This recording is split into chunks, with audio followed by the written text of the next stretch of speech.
명절 잘 보내시기 바랍니다. 저희는 오늘부터 시작해서 22일까지 저희 가족이 고향을 방문합니다. 그래서 꽤 몇 년 만에 이제 가족을 보는 건데, 다행히 울산에 있는 가족들이 2차까지 다 접종을 하고, 저희 가족도 1차, 2차 거의 접종이 다 마친 상황이 있기 때문에 최대한 조심해서, 그리고 휴게소를 가더라도 내리지 않고 얼른 화장실만 다녀오는 방향으로 해서 명절을 잘 보내고 오겠습니다. 어저께 우리 김보미 청년이 출국을 했습니다. 이제 또 새로운 나라에서 새로운 일을 시작하게 되었는데, 코이카의 직원으로 이번에 가게 되었습니다. 우리 기억나실 때마다 새로운 땅에서 새로운 일에 전공 잘 할 수 있도록, 그곳에서 하나님의 영광을 잘 드러낼 수 있도록 기도해 주시기를 바랍니다. 이 방송을 듣고 있고 또 앞으로 이 유튜브 방송을 듣고 계실 우리 성도님, 명절 잘 보내시기 바랍니다. 미리 이렇게 인사를 하도록 하겠습니다. 자, 우리 이 시간에 말씀 보도록 하겠습니다. 우리 말씀은 요한복음 6장 56절에 있는 말씀입니다. 네, 현대인의 성경 요한복음 6장 56절, 우리 다 같이 한번 읽어보도록 하겠습니다. 내 살을 먹고 내 피를 마시는 사람은 내 안에 살고 나도 그 사람 안에 산다. 제가 다시 한번 읽어드리도록 하겠습니다. 내 살을 먹고 내 피를 마시는 사람은 내 안에 살고 나도 그 사람 안에 산다. 오늘 말씀의 제목을 한번 보시기 바랍니다.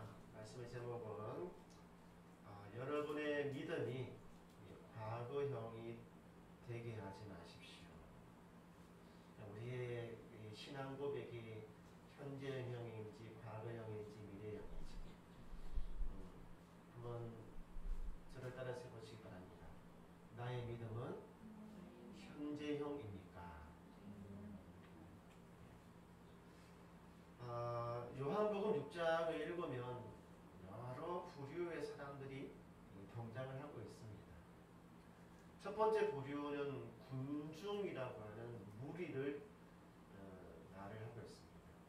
이 사람들은요, 예수님이 누구인지에 대해서는 관심이 없어요. 예수님이 필요한 것이 아니라 빵을 만드는 예수님, 제빵사 예수님이 필요한 사람들이었습니다.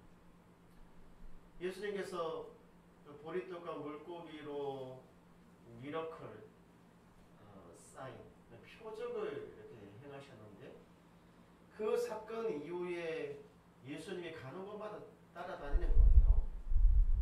가는 곳마다 따라다니는 것입니다. 이곳에 가면 이쪽에, 이곳에 가면 또 이쪽에.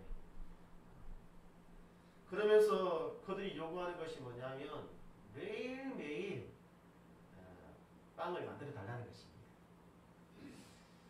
이거 뭐 한두 명도 아니고 그 많은 사람들은 매일매일 어떻게 빵을 만들어서 주겠어요? 그렇지만 그들의 요구는 매일매일 빵을 만들어 달라는 거죠. 6장 34절에 있는 말씀에 보니까 주님, 그런 양식을 항상 우리에게 주십시오. 이 사람의 목적, 이 사람들의 인텐션, 의도가 뭐냐라면 항상 달라는 거예요. 항상 우리의 배고픈 문제를 해결해 달라는 거예요. 당신이 누구이든 상관없이 우리에게 빵만, 그것을 달라, 빵을 공급해주는 그분이 장땡이다, 이렇게 이야기를 하고 있는 것이지요. 필요한 것을 얻지 못한다면 만약 이 사람들은 아마 떠날지도 모르는, 이 사람들에게 믿음이 있다 이렇게 말하기가 상당히 어려운 사람들인 것이지요. 그래서 예수님께서는 마태복음 4장 4절에서 뭐라고 말씀하십니까? 성경에는 사람이 빵으로만 살 것이 아니라 하나님의 모든 말씀으로 살아야 한다. 그러니까 사람이 음식을 먹는 것도 중요하지만 그보다 더 중요한 것이 하나님의 말씀을 먹고 사는 것이 중요하다는 것을 말씀하고 있는 것이죠. 이 문장은 빵은 필요 없어, 하나님의 말씀이 중요해, 이런 뜻이 아니라 빵보다 하나님이 더, 그분의 말씀이 더 중요하다. 우리가 음식을 먹지 못하면 배고파서 막 찾아서 먹잖아요. 그것보다 더 열심으로 우리가 영혼에 대한 갈망과 굶주림, 의에 대한 목마름, 이런 것으로 하나님의 말씀을 먹고 살아야 된다 라고 하는 것이 첫 번째. 두 번째는 이 구절의 의미는, 나는, 예수님은 빵을 만드는 일이 주 사역이 아니라 하나님의 말씀을 전하는 것이 예수님의 주 사역이다, 첫 번째 사역이다 라고 하는 사실을 우리에게 말씀하고 있는 것이지요. 저는 우리가 이 자리에 빵을 먹기 위해서 이 자리에 온 사람이 없다고 생각합니다. 이 자리에 우리가 왜 왔습니까? 하나님의 말씀, 살아계신 하나님의 말씀을 듣기 위해서 이 자리에 온 줄 믿습니다. 아멘? 그러면 우리의 마음을 열고 정신 바짝 차리고 그 생명의 말씀을 주어 담아 먹을 수 있게 되기를 주의 이름으로 축원드립니다. 아멘. 두 번째 무리는 유대인들입니다. 유대인들. 이 사람들은 예수님이 어떤 말씀을 하시면 전체적인 이런 맥락에서 그 말씀을 이해하는 것이 아니라 어떤 한 부분의 말을, 이 말꼬리를 잡아서 어떻게 해서든지 예수님과 다툼을 하려고 하는 그런 싸움꾼들이었습니다. 사실 우리도 성경의 전체적인 맥락을 보지 못하고 한 부분만 딱 뜯어서 딱 보면은 사람들이 이상하다고 이야기하는 것을 많이 들어볼 수 있습니다.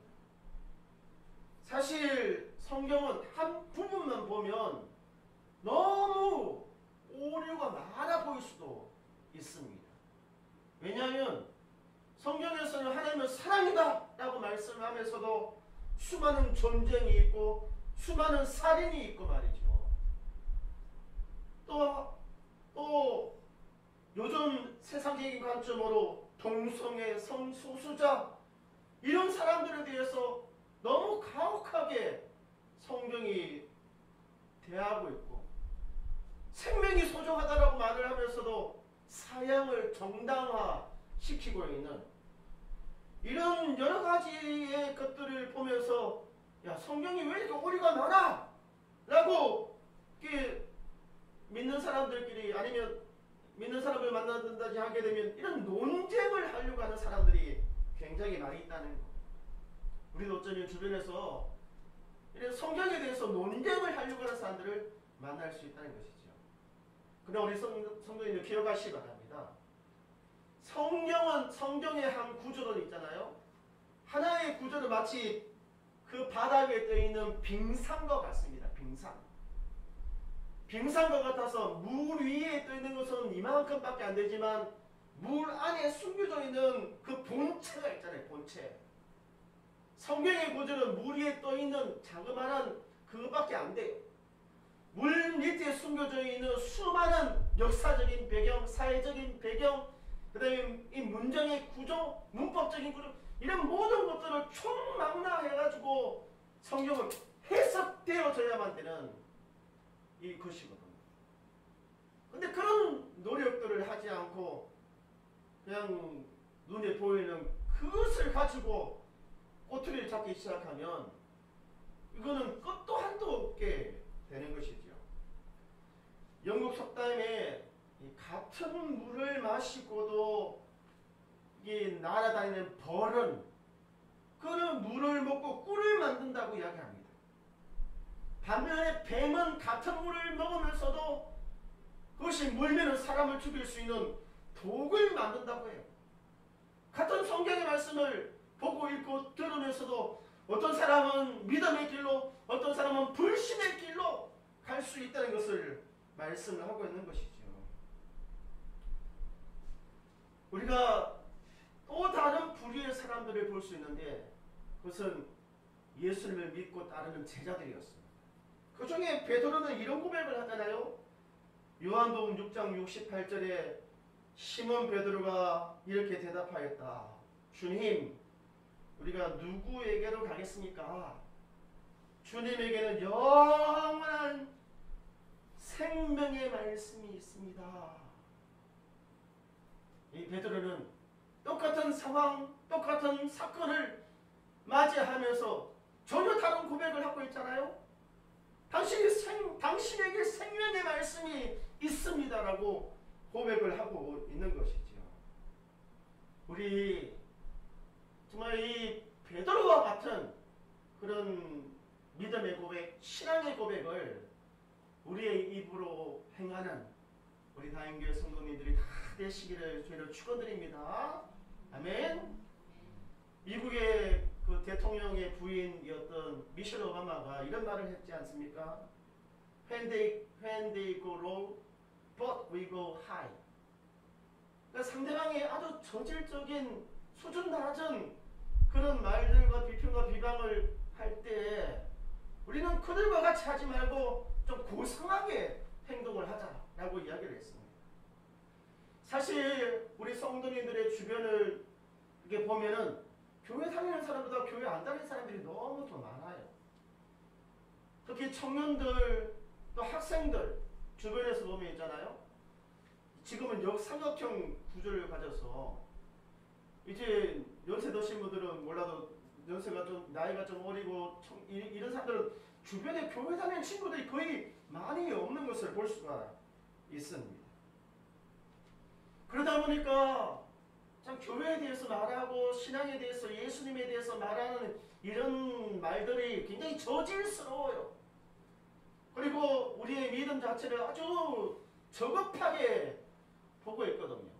그럴 때 우리 성도님들의 입원 있잖아요. 좀 고급스럽게 가시기 바랍니다. 그럼에도 불구하고 이 베드로와 같이 정말 아름다운 신앙의 고백을 행하는 우리 성도님 되시길 주의 축원드립니다. 요즘 최근에 그 교회가 얼마나 우리 사회에 신뢰도를 주는가 조사를 했다고 합니다. 교인들끼리는 우리가 참 잘하고 있어 라고 하는 이런 말들을 70%가 10명 중에 7명은 교회 안에서 우리가 잘하고 있다라고 이야기를 하고 있어요. 근데 교회 바깥에 있는 사람들이 교회가 얼마나 믿을 만한가 라고 이야기를 하면 10명 중에 1명도 교회는 신뢰할 만한 곳이 못 된다.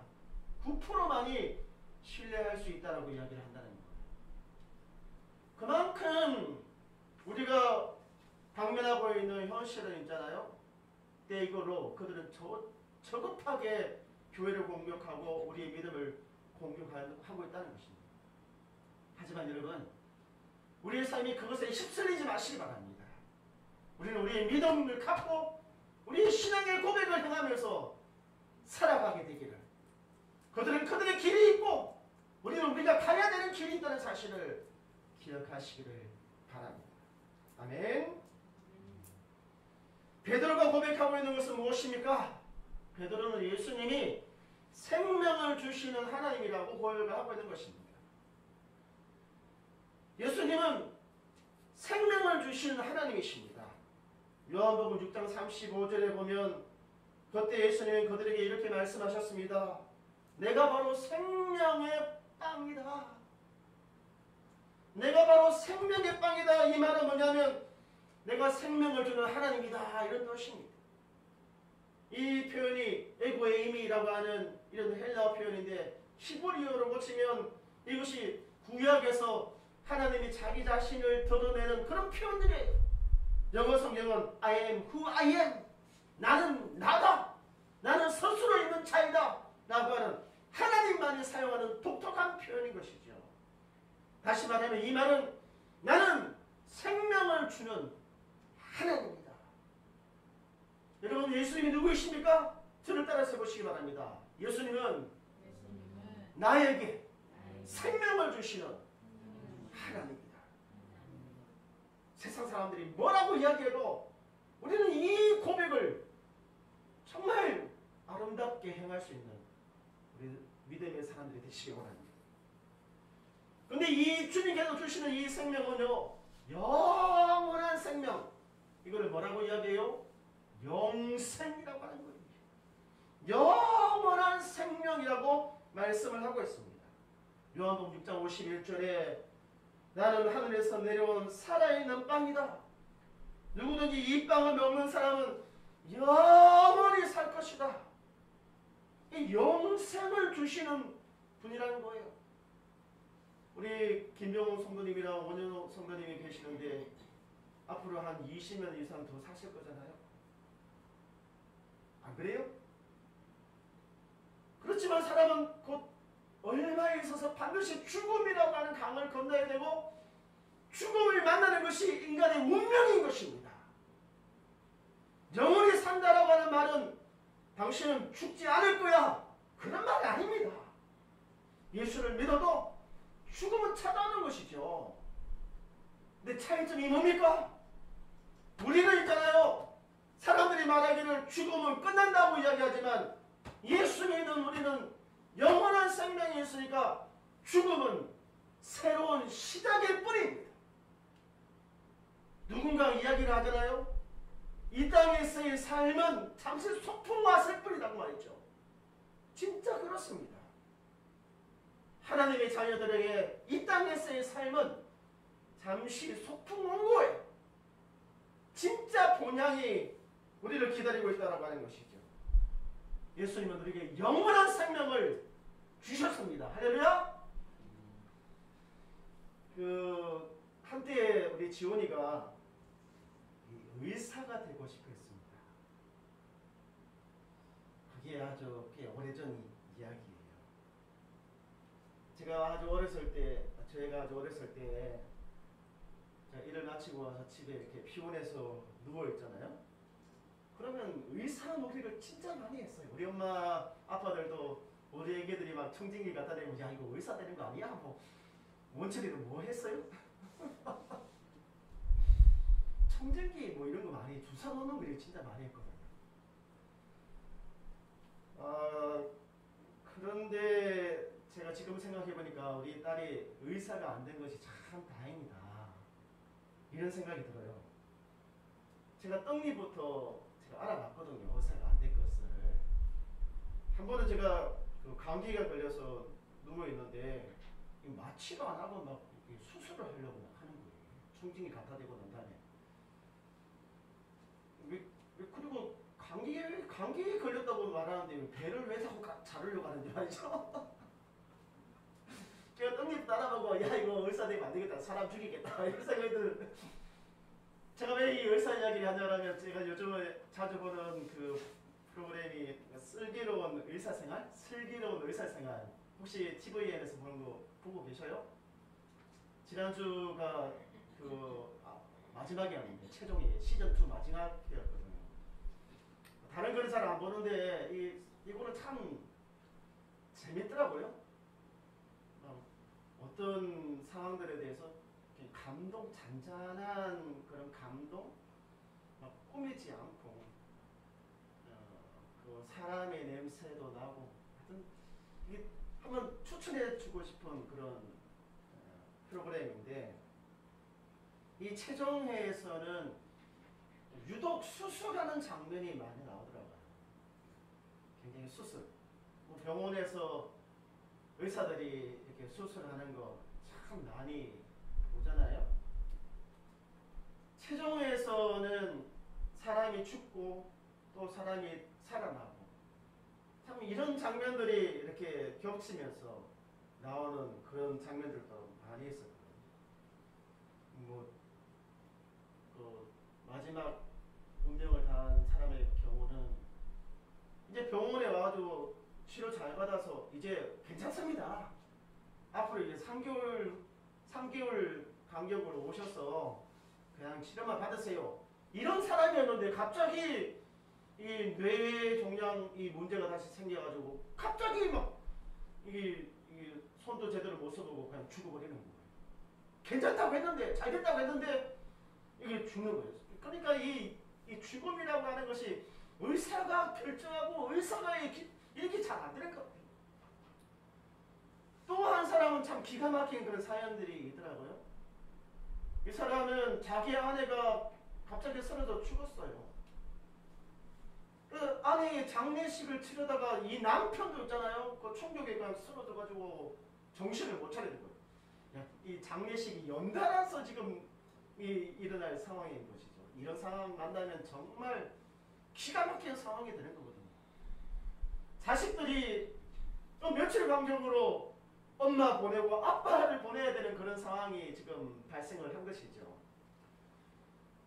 병원에 실려온 이 쓰러져 있는 이 남자분을 의사들이 최선을 다해서 살리려고 막 발버둥칩니다. 근데 워낙 상황이 안 좋아서 수술을 하기는 하지만 살아날지 안 살아날지 확신을 할 수가 없는 거예요. 지금까지 이 프로그램을 보면 딱 수술하고 나오면 잘 됐습니다. 뭐 이렇게 아주 희망적인 분위기를 전달하면서 뭐 그 수술실 앞에서 사람들이 막 기쁨에 눈물을 흘리고 그러는데 이번에는 수술하고 나왔는데 의사가 이게 확신을 못 가지는 거예요. 확인을 했는데 지켜봐야 된다고. 살 가능성이 없어 보이는 그런 사람이었어요. 그런데 참 기적이 일어났어요. 이 살 가능성이 없었던 이 사람이 손가락을 까딱까딱거리면서 다시 그 기운을 차리고 생명이 회복되는 그런 장면들이 나오더라고요.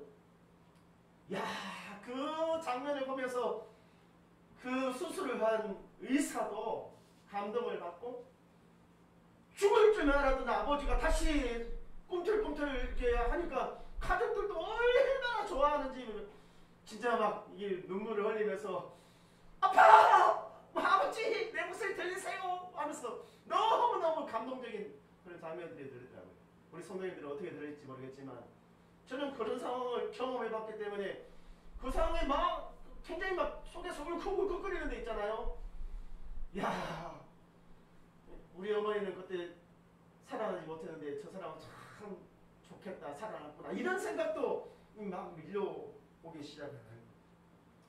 그러면서 참 의사라고 하는 이 사람을 살리는 이 의사에 대해서 다시 한번 생각을 해보았어요. 참 사람들이 존경할 만하구나. 정말 힘들지만 해볼 만하구나. 뭐 이런 생각들도 해보고 말이죠. 그런데 이 의사랑 목사랑 사자 돌림이잖아요. 한 글자 차이밖에 안 나요. 이 의사와 목사가 이게 그러면 어떤 차이가 있을까? 우리가 믿는 예수님과 또 의사는 어떤 차이점이 있을까?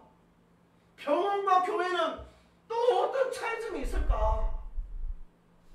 사실 이 프로그램에 있는 의사들만큼이나 그렇게 감동을 주고 감격이 있는 상황들이 일어나지 않는 우리의 현실을 보면서 좀 안타까워하는 마음도 솔직하게 들었어요.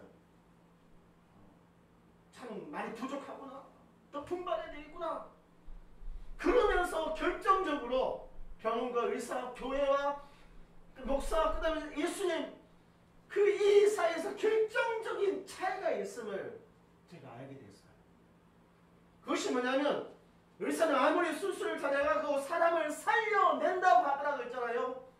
그 살려낸 생명이 영원히 가지는 않는다는 것입니다. 그 살려낸 생명이 완전하게 완벽해질 수가 없다는 것이죠. 단지 연명하고 연장할 뿐이지 영원하지 않고 한계가 있다는 것입니다. 의사가 살린 생명은 죽음이라고 하는 강을 넘어갈 수가 없습니다. 그런데 예수님은 연장하는 것이 아니라 완전하게 새로운 생명, 영원한 생명, 죽음의 강을 뛰어넘는 생명, 영생을 우리에게 주신다는 거예요. 우리 성도님 이 사실을 믿으시기 바랍니다. 할렐루야. 영원한 생명, 단순하게 그 생명을 연장하는 차원이 아니라고 하는 것입니다. 건강을 회복하고 병이 치료되고 그 차원을 뛰어넘는 저와 여러분 안에, 예수 그리스도를 믿는 저와 여러분 안에 그 생명이 있다고 하는 사실을 우리의 입으로 우리의 마음으로 고백하게 되기를 주의로 축원드립니다. 요한복음 6장 40절에는 이렇게 말씀하고 있지 않습니까? 사실 내 아버지의 뜻은 아들을 보고 믿는 자마다 영원한 생명을 얻는 것이다. 그리고 나는 마지막 날에 그들을 다시 살릴 것이다. 이 믿는다라고 하는 이 표현은 딱 한 번 이례적인 고백으로 예수 그리스도를 나의 구주 나의 하나님으로 영접함으로 이 구원이 확정되고 영생이 확정된다라고 하는 사실을 말씀하고 있는 거예요. 예수 그리스도를 나의 구주 나의 하나님으로 영접함으로 구원 영원한 생명이 확정된다라고 말씀을 하고 있는 것이지요. 우리 사랑하는 성도님, 예수 그리스도를 구주로 믿으십니까? 맞아. 지금 이 시간에 이런 고백을 하기를 원하시면 저를 따라서 보시기 바랍니다. 예수님, 나는 예수님을 나의 구주, 나의 하나님으로 영접합니다. 내가 예수님을 믿습니다. 우리 성도님들이 이 고백을 따라서 하고 마음으로 고백하고 인정한다면 하나님께서 우리 성도들께 은혜를 주실 줄로 저는 믿습니다. 그것은 제가 주는 것이 아니라 우리 주님의 정권적인 주권이거든요. 그렇지만 이제 그 한 번의 고백 이후에 더 중요한 것이 있다는 거예요. 그것이 뭐냐면 요한복음 6장 54절에서 56절에 이르고 있는 성경 구절입니다. 이 구절은 굉장히 중요하다고 저는 생각해요. 이번에 이 말씀을 준비하면서 처음으로 이 성경 구절을 깊이 있게 묵상하면서 제가 무릎을 쳤거든요. 6장 51절에 있는 이 먹는다라고 하는 표현과 54절 이후로부터 먹는다라고 하는 표현이 계속 등장을 하고 있어요. 요한복음에서 먹는다라고 하는 땅을 먹는다라고 하는 이 표현은 예수를 믿는다라고 하는 표현인 거예요. 믿는다라고 하는 것을 먹는다라고 요한복음 6장은 말씀하고 있거든요. 왜냐하면 예수님은 생명의 빵이기 때문에 빵을 먹는 것은 예수님을 믿는 것이라고 이야기를 하고 있다는 거예요. 요한복음 6장 51절에 먹는다라고 하는 것은 한 번의 고백으로 우리의 구원이 확정되는 것을 이야기를 하고 있어요. 근데 6장 54절과 56절에 먹는다라고 하는 이 표현은 그런 고백이 아니에요. 6장 56절을 한번 보시기 바랍니다. 내 살을 먹고 내 피를 마시는 사람은 내 안에 있고 나도 그 사람 안에 산다. 이것은 현재형으로 고백이 되어져 있습니다. 내가 예수님 안에, 예수님이 내 안에. 이것은 예수님과 나와의 아주 긴밀한 영적이고 신비한 동행과 그분과의 만남과 교제를 의미를 하고 있거든요. 그것이 현재형으로 믿음의 고백을 하고 있다는 것입니다. 현재형. 이것이 굉장히 의미가 있더라고요. 제가 말씀을 묵상하면서 말이죠. 어떤 누군가에게는 내가 한때에 예수님을 사랑했었어. 이렇게 고백을 하는 사람들 있잖아요.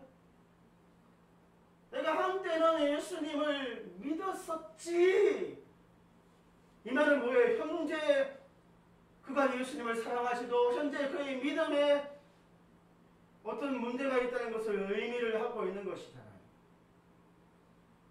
우리가 한 번의 믿음의 고백으로 끝나는 것이 아니라 그 고백 이후에 중요한 것이 뭐냐면 지금 현재 우리의 믿음의 고백, 우리의 사랑의 고백이 온전한가? 이것이 중요한 거거든요. 예수님께서는 베드로에게 과거형으로 물어보지 않았습니다. 너가 나를 사랑했었느냐? 과거형으로 물어보지 않았어요. 네가 지금 나를 사랑하느냐? 사랑은 현재형으로 묻고 현재형으로 대답해야만 되는 겁니다. 저와 저의 집사람이 한때 사랑했었어요 라고 우리 성도님들이 듣는다면 속으로 생각할 거예요. 아, 이거 뭐가 문제 있는 거 아니야? 목사님한테? 저도 제 남편이랑은 한때 잘 나갔어요. 우리가 한때는 사랑했었지요. 과거형으로 대답하면 지금 그 사랑에 지금 문제가 있는 거잖아요. 사랑은 현재형으로 고백될 때 이것은 온전한 교제고 온전한 만남이고 온전한 동행이 되는 것입니다. 우리의 신앙의 고백은 현재형으로 고백을 해야 된다는 거예요. 현재형. 과거의 그 골동품, 오래된 그 물건들을 골동품이라고 이야기하잖아요. 우리의 믿음이 그런 골동품 믿음이 돼서는 안 됩니다. 또 어떤 사람들은 사랑할 거예요. 미래형으로 대답해요. 마치 우리가 믿음을 갖는 것과 예수를 사랑하는 것이 어떤 투자적인 가치가 있을 때에 사랑하는 것처럼, 투자의 가치가 있을 때에 사랑하고 믿는 것처럼 말하는 사람들이 있어요. 믿음과 사랑은 현재형인 것입니다. 현재형. 예수님께서 베드로에게 현재형으로 물었을 때 베드로는 어떤 상황이었습니까? 그러니 예수님을 부인하고 도망간 상태였잖아요. 베드로가 자신의 지금의 상황을 생각하면서 아마 이렇게 대답을 할 수도 있었을 거예요. 주님, 제가 주님을 모른다고 부인하고 도망올 때까지는 주님을 사랑했었어요. 근데 베드로가 뭐라고 이야기합니까? I love you. 현재형으로. 그럼에도 불구하고 내가 당신을 사랑합니다. 3번이나 현재형으로 묻고 3번이나 현재형으로 대답을 하는 것. 저는 지금 이 순간 이 코로나 사태를 통해서 많은 우리 성도들이 떨어져 있는 이런 우리의 현실을 보고 있어요. 어쩌면 우리 성도들 가운데 누군가는 1년 전에만 해도 내가 예수를 믿었었지. 내가 몇 달 전에만 해도 내가 예수님을 사랑했었지. 그때 내가 예수님을 만났었지. 과거형으로 우리 성도님 고백하지 마시기 바랍니다.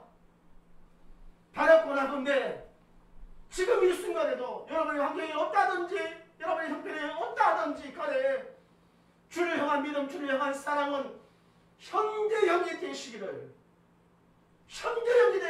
주님으로 축원드립니다. 아멘.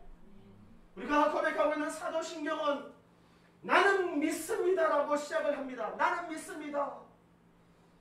이 사도신경을 보시기 바랍니다. 과거형입니까? 현재형입니까? 믿음은 현재형인 것입니다. 현재형. 내가 믿는다는 거예요. 지금 믿는다는 것입니다. 우리의 믿음이, 우리의 사랑의 고백이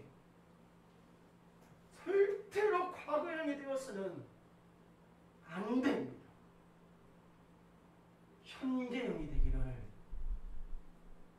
바라고 기도하고 소망하고 한번 저를 따라서 해보시기 바랍니다. 나의 믿음은 현재형입니다. 우리 이 시간 함께 찬양하도록 하겠습니다.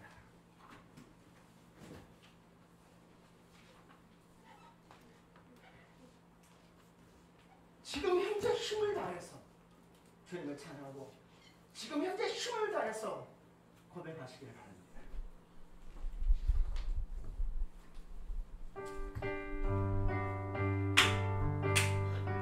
우리 박수 치면서 찬양하겠습니다.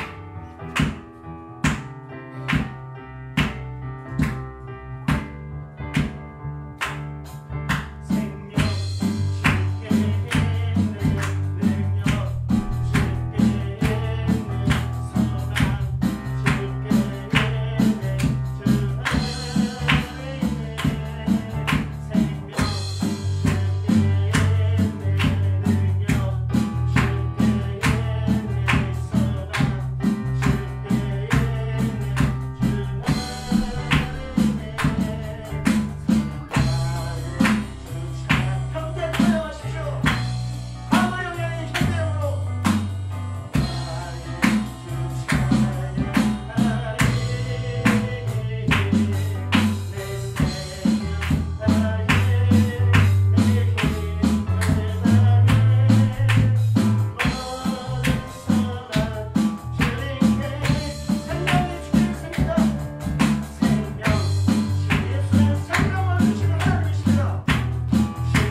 사랑하는 것과 내가 주님을 믿는 이 믿음의 고백이 현재 과거가 아닌, 그리고 앞으로 믿을 것, 앞으로 사랑할 것이 아닌 현재형이 될 수 있게끔 우리 고백하시기를 원합니다.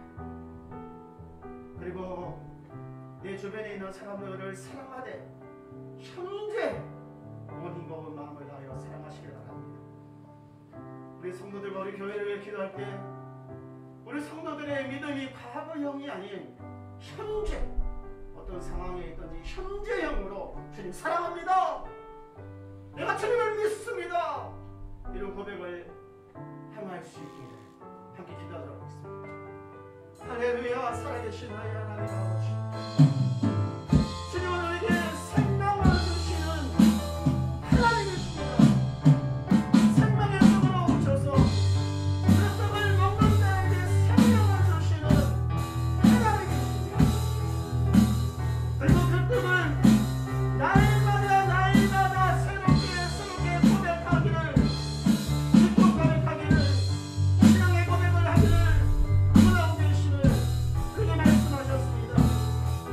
주님, 우리 사랑하는 성도들이 내가 과거에 예수를 사랑해서, 내가 과거에 예수를 믿었어, 내가 과거에 교회에 다녔었어라고 하는 과거형의 신앙이 되지 않도록, 과거형의 믿음이 아니라 현재 나의 상황과 상관없이, 현재 나의 형편과 상관없이, 그럼에도 불구하고 내가 주를 사랑합니다, 내가 주를 사랑합니다, 내가 주를 믿습니다, 믿음과 같은 믿음을 고백하게 되기를 원합니다.